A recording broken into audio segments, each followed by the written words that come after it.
Koyensam from Ghana Association of University Administrators and so one more alpow one Jumedia Bihun to mana a bacope one more rehearsal dream DNA Catas Shahun Sumno a beba form now one more tnetting Melbourne so baby a one more person one more call Numa FMO Netumia Boa Ama one more pow near Yebeboa won't no one dache.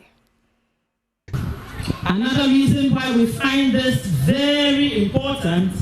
is a gradual decline in professional ethics and integrity. In the tertiary education landscape, we pride ourselves as GAWA as one of the bodies that has zero tolerance for bribery and corruption. And so we know that we are positioned to mentor these young ones, to teach them how to stand up in their professional expressions with integrity,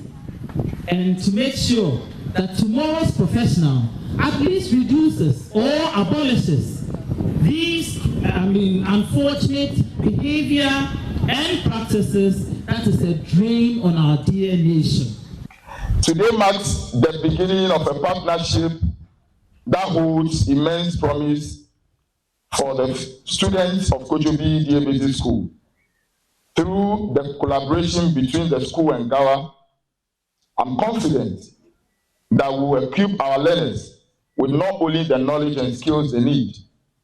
but also the confidence and clarity to pursue their dreams.